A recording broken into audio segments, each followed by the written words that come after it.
لَكُمْ تَتَّقُونَ تاکہ تمہارے اندر تقوی پیدا ہو. یہ حکمت ہے, مدار حکمت پر نہیں ہے. تقوی نہ بھی پیدا ہو رمضان میں روزہ رکھنا پڑے گا.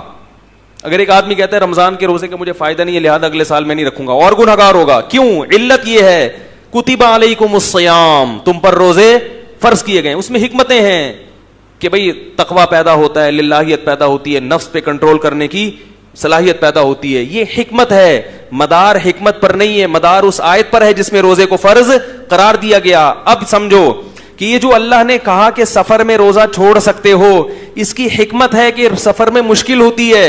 یہ حکمت ہے, علت نہیں ہے. علت وہ آیت ہے جس میں سفر میں روزہ چھوڑنے کی اجازت دے دی گئی. لہذا سفر میں مشقت ہوگی تو بھی روزہ چھوڑنا جائز, مشقت نہیں ہوگی تو بھی روزہ چھوڑنا جائز ہوگا. اور سفر کے علاوہ اگر مشقت نہیں ہو تو بھی روزہ رکھنا فرض ہے, مشقت ہو تو بھی روزہ رکھنا فرض ہے. اللہ نے مرض میں اجازت دی, اور یہی وجہ ہے کہ مرض اگر بڑھنے کا اندیشہ ہو تو روزہ چھوڑنا جائز ہے, چاہے مرض چھوٹا ہو یا زیادہ ہو.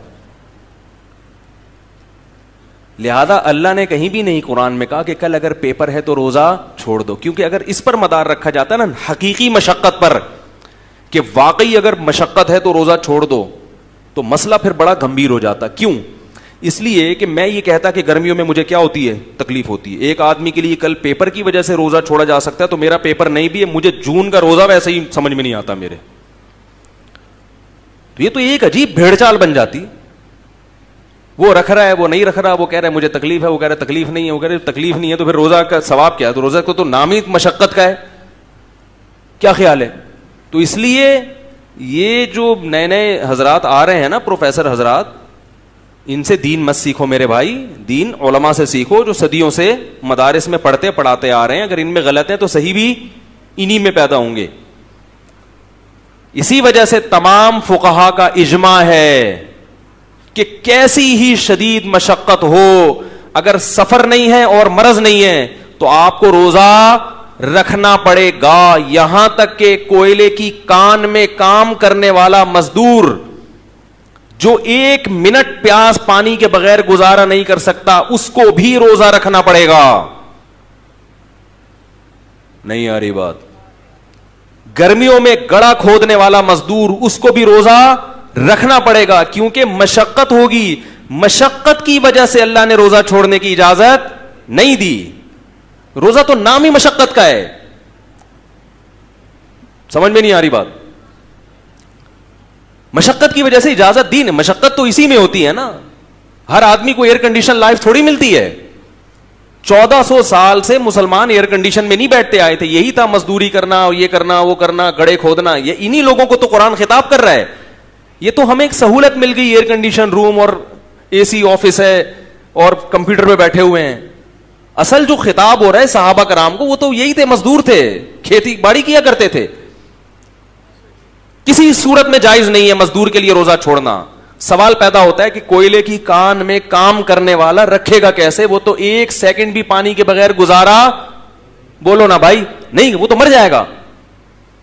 تو ہم کہتے ہیں جب مرنے لگے تو توڑ دے, کیونکہ اللہ نے سب سے پہلے کس کو ترجیح دی ہے؟ اس پہ قرآن و سنت ہے کہ سب سے پہلے کیا ہے؟ زندگی. مرض میں بھی اجازت اور موت سے بچنے کے لیے بھی اجازت. لہذا بیمار ہونے کا خطرہ ہو شدید, تو جب وہ خطرہ پیدا ہوگا اس وقت توڑے گا. توڑنا اس کے لیے جائز ہوگا, چھوڑنا جائز. چھوڑنے کے دلائل الگ ہیں, توڑنے کے دلائل, بولو نا یار, الگ ہیں. اس لیے علماء کہتے ہیں 30 دن کسی نے ریگستان میں روزہ رکھا یا کوئلے کی کان میں, 30 کے 30 دن روزہ رکھ کے توڑے گا, انشاءاللہ گناہگار نہیں ہوگا. کفا بعد میں قضا کر لے, چھوڑے گا تو گناہگار ہوگا. کیونکہ قرآن کی آیت ہے فمن شہید منکم الشہر فلیصم, جو بھی رمضان کا مہینہ پائے روزہ رکھے, سوائے 2 کے, مریض اور مسافر. کوئلے کی کان میں کام کرنے والا اس من کے مفہوم میں داخل ہے, جو بھی کے مفہوم میں داخل ہے. لہذا وہ بھی روزہ رکھے گا, پھر عذر کی وجہ سے توڑے گا. اب اگر کوئی کہ یار جب رکھ کے توڑنا ہی ہے تو ایسے رکھنے کی کیا ضرورت, تو یہ آپ کی اپنی رپورٹ ہے, آپ کی اپنی منطق ہے جو اللہ کے قانون میں نہیں چلے گی.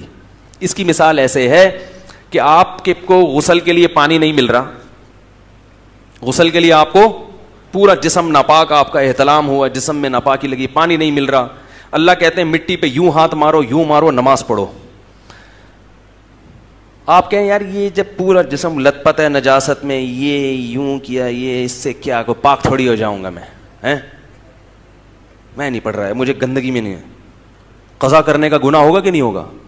بھائی تم اپنی عقل کیوں لڑا رہے ہو؟ اللہ نے کہہ دیا کہ تم یوں کر لو تو میں اس کو, اور نیت کا فرق ہے. وضو کی نیت سے وہی کام کرو گے تو باوضو کہلاؤ گے, غسل کی نیت سے یہی 2 ضربے مارو گے تو یوں سمجھا جائے گا جیسے غسل کر کے آئے ہو. یہی وجہ ہے کہ فقہا نے لکھا ہے, اس لیے کہتا ہوں فقہا کو فالو کرو. خدا کی قسم ان جیسا دماغ کسی کے پاس نہیں ہے, لوگ پڑھتے نہیں.